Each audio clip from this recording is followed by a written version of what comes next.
Ladies and gentlemen, please welcome South Dakota Governor Kristi Noem.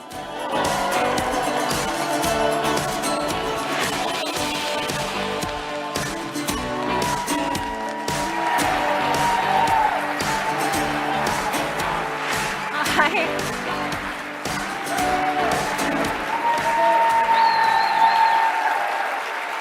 Good afternoon.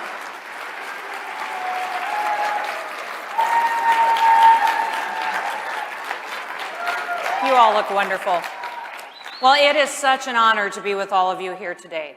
My guess, oh, thank you. Now listen. My guess is that a year ago, most of you had no idea who I was. But unlike the DC media, I'm sure that you all at least know that there are two Dakotas, and that I'm the governor of the warmer one. Now, I'm here today to share some of the lessons from my state. I think the main question that needs to be answered this weekend is, why does America need conservatives? Now, the question of why America needs conservatives can be answered by just mentioning one single year, and that year is 2020. Now, everybody knows that almost overnight, we went from a roaring economy to a tragic nationwide shutdown. By the beginning of 2020, President Trump had created 7 million new American jobs.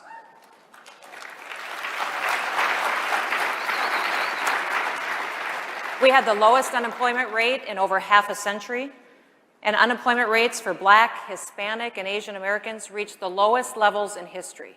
More than 10 million people had been lifted out of poverty and out of welfare, and all of that changed in March. Now, most governors shut down their states. What followed was record unemployment, businesses closed, most schools were shuttered, and communities suffered. And the U.S. economy came to an immediate halt. Now, let me be clear. COVID didn't crush the economy. Government crushed the economy.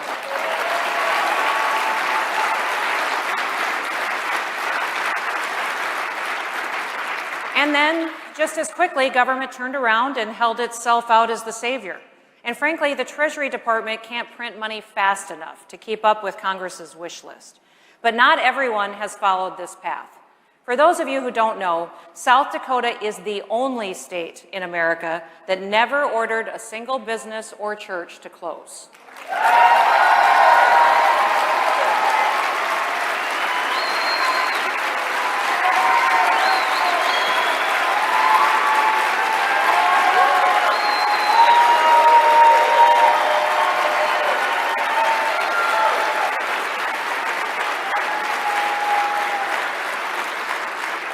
We never instituted a shelter-in-place order. We never mandated that people wear masks.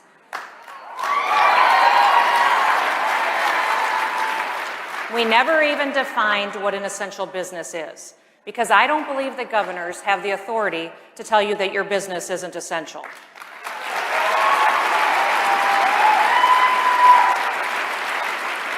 Now, South Dakota schools are no different than schools everywhere else in America. But we approached the pandemic differently. From the earliest days of the pandemic, our priority was the students, their well-being, and their education. When it was time to go back to school in the fall, we put our kids in the classroom. Teachers, administrators, parents, and the students themselves were of one mind to make things work for our children. And the best way to do that was in the classroom.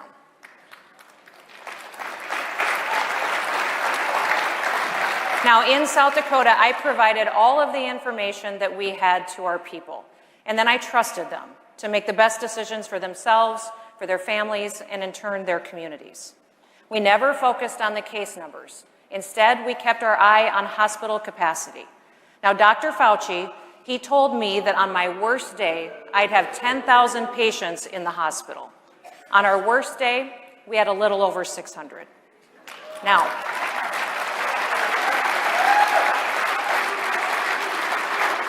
I don't know if you agree with me, but Dr. Fauci is wrong a lot.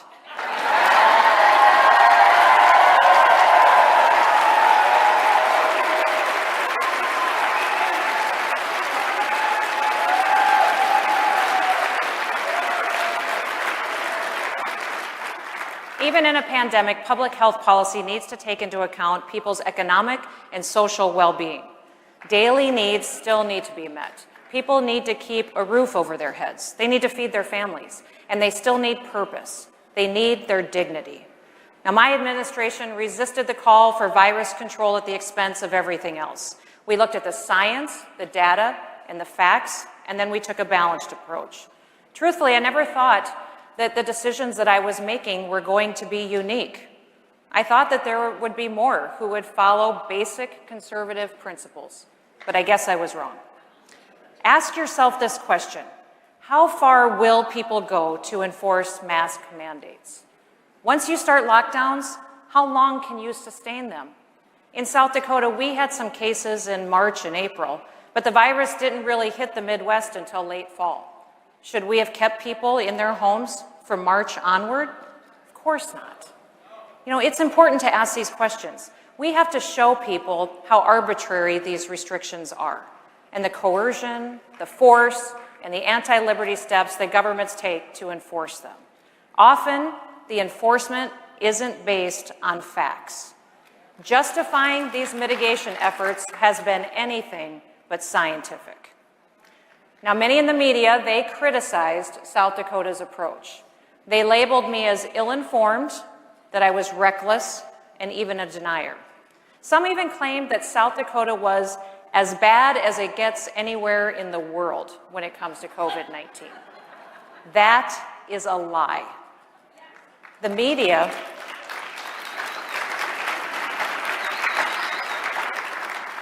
did all of this while simultaneously praising governors who issued lockdowns, who mandated masks and shut down businesses, applauding them as having taken the right steps to mitigate the spread of the virus. At one point, I appeared on George Stephanopoulos' Sunday show. I don't know if you watched that. No, you don't? Shocker. He had just wrapped up a segment with New York Governor Andrew Cuomo, where he asked Cuomo to give me some advice on how to deal with COVID. Now seems like a really good time to remind everyone of what Governor Cuomo was doing in New York. On March 25th, Cuomo ordered COVID patients into nursing homes, and he prohibited the staff from testing people before admitting them. 9 days later, he pushed legislation prohibiting nursing home lawsuits over COVID deaths. 6 days after that, he prohibited nursing homes from sending COVID patients to the nearby Naval Hospital ship or the field hospital, both of which were essentially empty.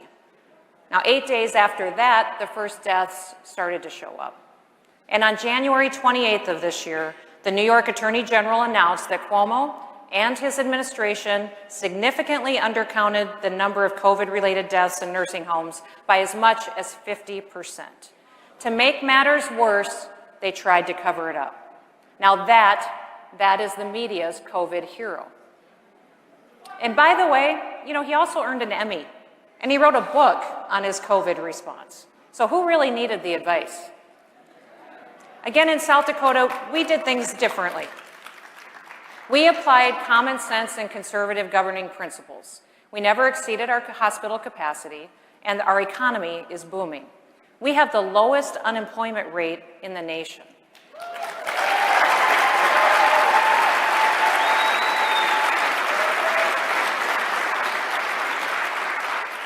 We are number one in the nation for keeping jobs, keeping businesses open, and keeping money in the pockets of our people.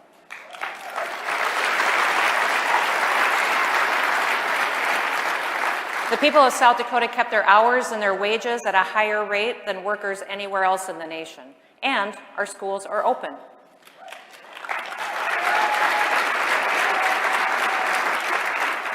America needs conservatives at the state and at the local level, but we also need conservatives at the highest level of government too. In America, we have government of, by, and for the people.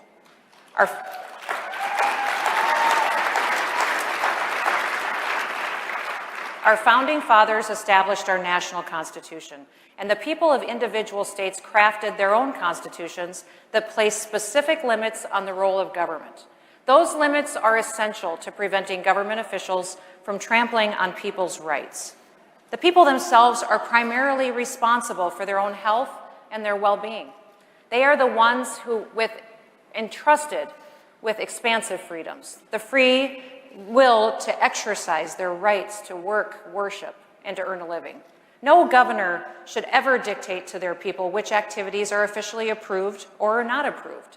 And no governor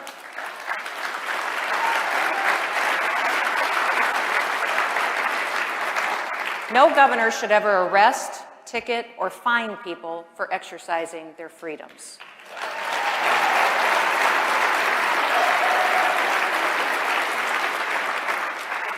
Governors and members of Congress and the President have a duty to respect the rights of the people who elected them.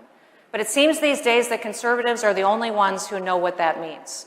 Personal responsibility is considered a God-given gift in South Dakota. Personal responsibility is not a term that conservatives have abandoned. When I was preparing to come speak with you, I came across some fascinating remarks that were made back in 1962. Listen to this. The Declaration, above all else, was a document not of rhetoric, but of bold decision. The Declaration unleashed not merely a revolution against the British, but a revolution in human affairs. This doctrine of national independence shook the globe, and it remains the most powerful force anywhere in the world today. That's fantastic, right? Those are the words of Democrat President John F. Kennedy.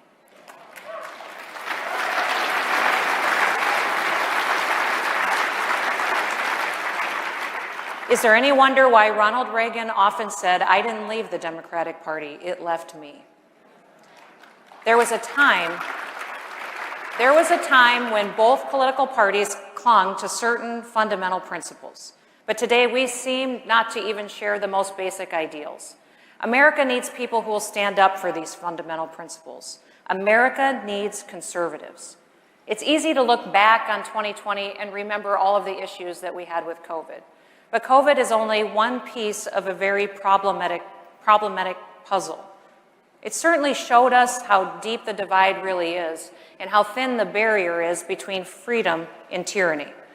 But there was a worse movement that was happening in 2020, and it's an ongoing problem. Across America these last several months, we watched an organized, coordinated campaign to remove and eliminate all references to our nation's founding and many other parts of our history. Rather than looking to the past to help improve our future, some are trying to wipe away the lessons of history, lessons that we should be teaching to our children and to our grandchildren. Now, this approach focuses exclusively on our forefathers' flaws, and it fails to capitalize on the opportunity to learn from their virtues, and they had many of those. By discrediting the individuals who formed America's founding principles, they create doubt. And then they can remake America into a very different political image. It is our job to help explain why this is wrong. Remember, America wasn't founded for the personal gain or personal power of men like Washington, Adams, and Jefferson. The signers of the Declaration of Independence put their lives and their sacred honor on the line, and they affirmed people's God-given freedoms. Still today, the Declaration of Independence is one of the most important statements of purpose ever written. And not just because it serves as the justification for our independence to the entire world, but also because it has led to our prosperity, and it's inspired many other nations and peoples to seek freedom. We the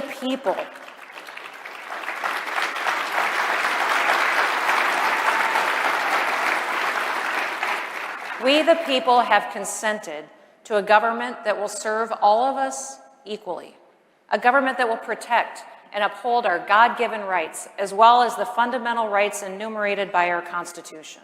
It is our duty to renew our commitment to these ideals and to pass them on to those who come after us. These ideals cannot be dismissed as the opinions of flawed men. Our founders had their flaws, certainly. But to use those flaws to condemn their ideals and the greatest Constitution that the world has ever seen is both unjust and it's self-defeating. How many of us can even live up to our own ideals? Without the words, the beliefs, and the sacrifices of those few, the world would not have a ringing example of true freedom. To attempt to cancel the founding generation is an attempt to cancel our own freedoms. Let's always remember, America is good. Freedom is better than tyranny. We are unique. We are exceptional. And no American should ever, ever apologize for that.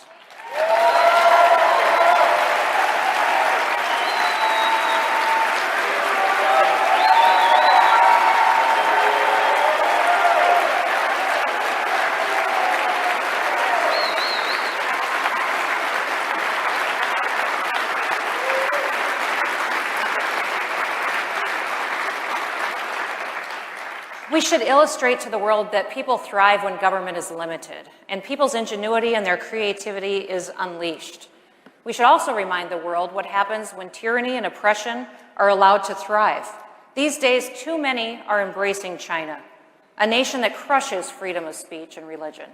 China literally places religious minorities in internment camps. China responded to the COVID virus by trying to cover it up.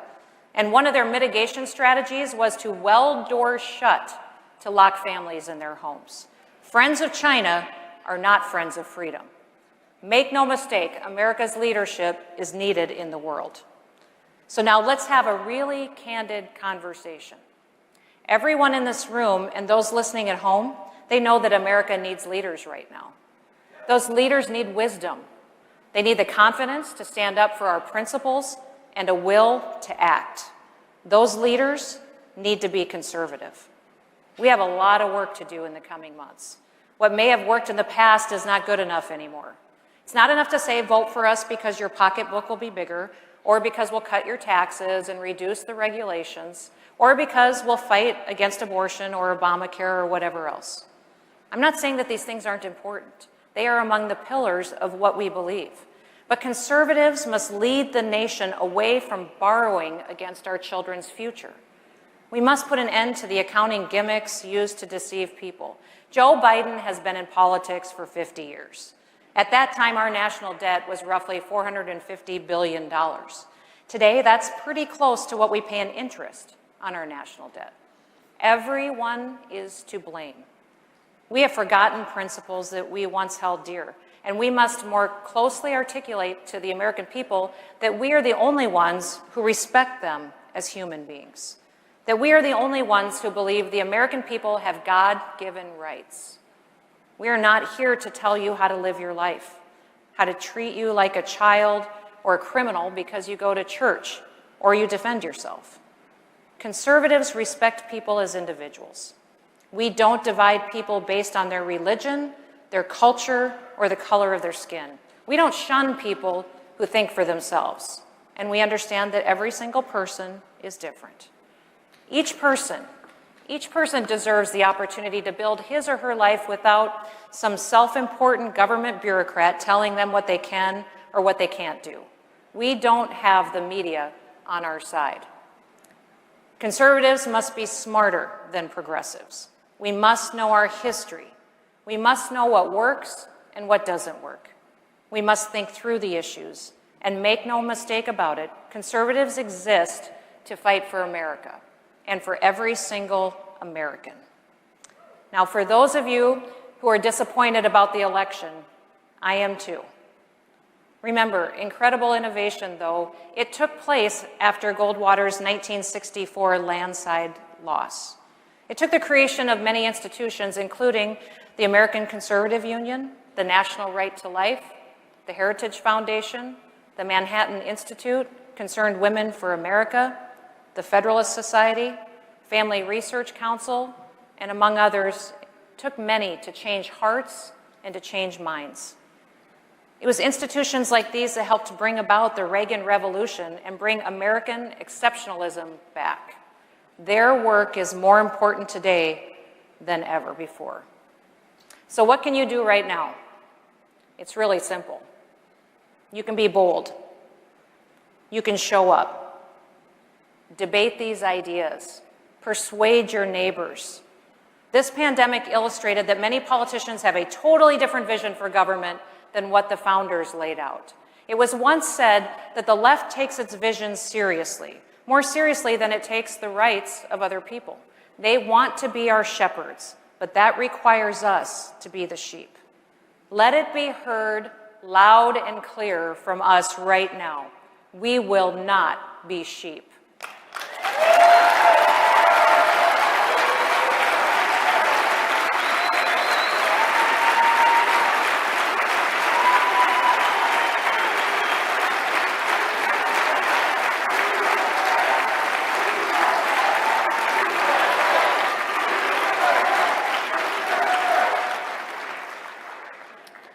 So I'd like to close today with a story. My dad was a cowboy.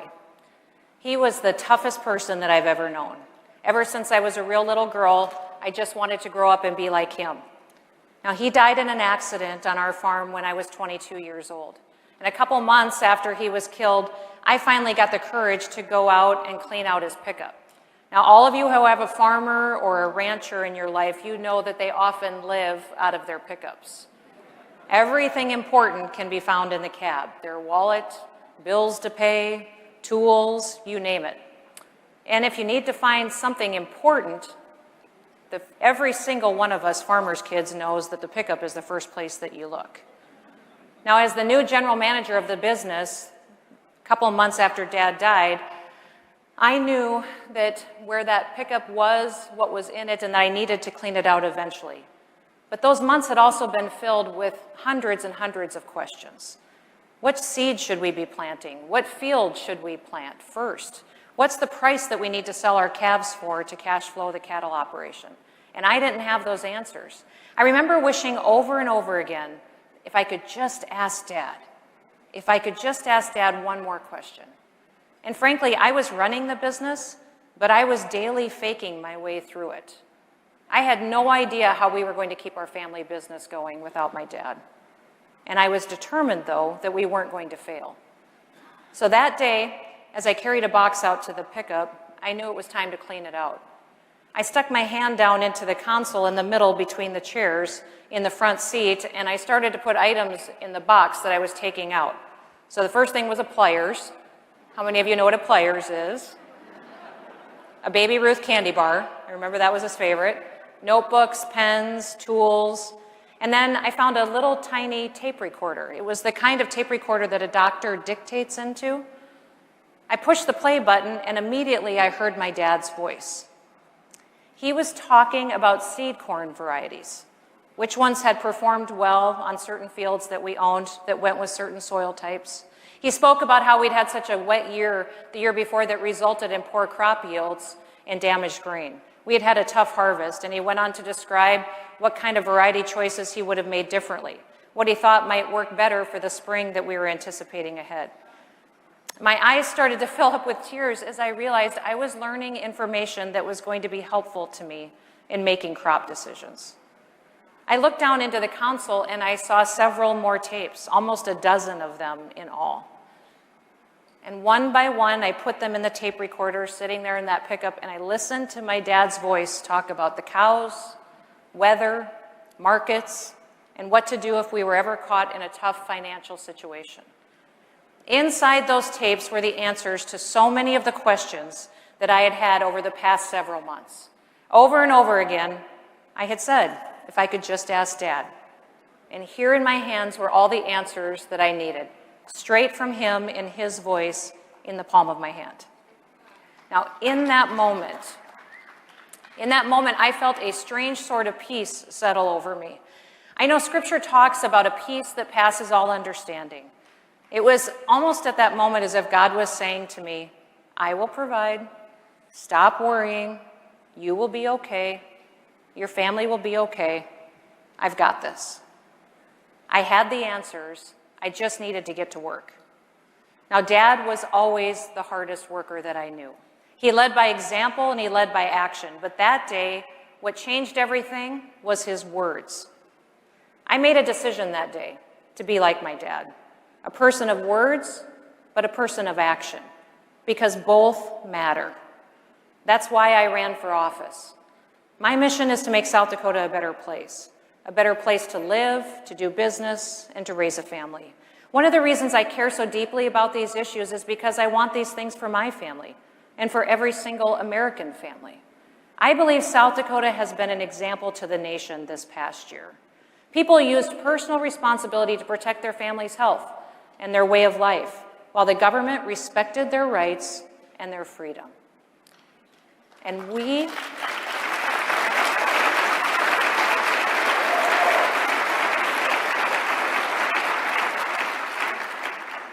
are working together to create new opportunities and a better future for our kids. We took the American path. Let me close with this. As conservatives, we often forget that stories are much more powerful than facts and statistics. Our stories need to be told. It is the only way that we will inspire and motivate the American people to preserve this great country. We must go into this fight for freedom with our eyes wide open, educated to the tactics the liberals will use, yet totally pure in our motives. This isn't about us. It's about our children and their future. It's about the nation that we're going to pass on to them. It's about telling their stories over and over that remind us why America needs conservatives, now more than ever. So thank you for all that you do. America is blessed to have you on her side. God bless each and every one of you, and may God bless the United States of America.